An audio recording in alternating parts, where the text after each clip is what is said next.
After a long, heart-rending journey home, 22-year-old Otto Warmbier was laid to rest, thousands of loved ones honoring a young man whose promise seemed limitless.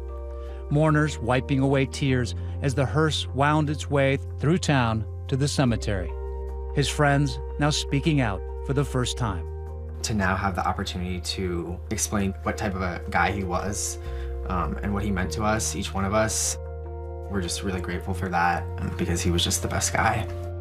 And on display at the funeral, the quiet testimonies of Otto's belongings: shoes, his wallet, his passport, his jacket, relics of a journey that began with hope and ended in horror. I knelt down by his side and I hugged him, and I told him I missed him and I was so glad that he made it home. It's just unacceptable and unthinkable. It's a nightmare, really. December 29th, 2015, Otto Warmbier was aboard an old Soviet jet crossing into North Korean airspace. I've made that trip too, 8 times in fact, where the onboard announcements welcome you to a nation state, which is also a state of mind. Pyongyang is the capital of the Juche Korea. The might of Korea is well known to the world. Immediately, Otto and his travel group hit the ground running, going on a guided tour of Pyongyang, the country's capital. On billboards everywhere, former leaders, Kim Il-sung and Kim Jong-il, grandfather and father of current dictator Kim Jong-un.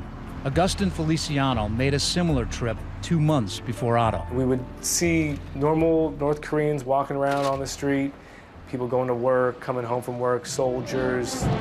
It's a city teeming with military, the world's 4th largest army. Children everywhere, walking in formation, singing praise for their nation. There would be a couple times when we would think, is that staged? Like the glorious little children at the Pyongyang nursery school. And what are they singing? This is the song of General Kim Il-sung. As we watch, we are struck by the uniform smiles, the synchronized movements. This might not be the average tourist's idea of a perfect vacation, but Otto Warmbier wasn't the average tourist. He just loved traveling in general. He just had this sense of curiosity about him. He was never afraid of anything. Otto's hometown is the small Cincinnati suburb of Wyoming, Ohio. All-American, affluent, known for its top-notch schools and tidy tree-lined streets. My colleague, Lindsay Janis, went to visit. We're a close community. A tight-knit community. A tight-knit community. We look at the Warmbiers as part of our family. The family, Otto's mom Cindy, his dad Fred, who owns a metal finishing company, and his 2 younger siblings, Austin and Greta. Otto, a prom king and soccer star, grew up with this group of high school friends, spending hours together in this basement hangout. You guys spend a lot of time here with Otto? All high school. Yeah. Every weekend, probably. Yeah. He had that special ability to be able to make you feel like you were the only person in the room. He was charismatic? Oh my gosh, yes. Funny? Hilarious. Yeah. He's so intelligent, but he never made you feel stupid, which was amazing. And he never bragged. Oh my God, he would get the highest on every test, and he would never tell anybody. Todd Seiler was Otto's favorite teacher. I thought he was putting me on the first month of class. I thought, this guy, he's so enthusiastic. He can't be this excited about U.S. history. But Otto was a thinker. Otto graduated second in his class and was selected to give a speech at graduation. He showed love to his small-town roots, but seemed ready to explore. This is our last day together as Wyoming High School's class of 2013. Tomorrow morning, we will all belong to another class, another job, or another city. No matter where we go or what we do, though, we will always have this group here. After heading off to the University of Virginia, Otto hopscotched the globe, visiting Cuba, Israel, and Ecuador. During his junior year, he embarked on a study program in Asia. Otto's father would later show Fox News' Tucker Carlson what he had packed for his trip. He's got his UVA notebook. Yeah, his passport. This was Otto. Most of this stuff would have been bought at a thrift store. He loved that. He's got a taste for zany shirts, I know. He does, and he looked good in them. But then Otto made a fateful discovery, one which led to a fateful decision. He found a travel group called Young Pioneer Tours, based in China and specializing in tours to North Korea. In this promotional video, a tour guide describes the journey. So North Korea is a 10-minute walk that way. Okay, here we are in Pyongyang now. There seems to be an atmosphere of fun associated with this trip. Let's go to North Korea on a lark. Anna Fifield is the Washington Post Tokyo bureau chief. She says Young Pioneers tapped into the adventurous wanderlust of people like Otto. Their slogan is tours to destinations your mother doesn't want you to go to.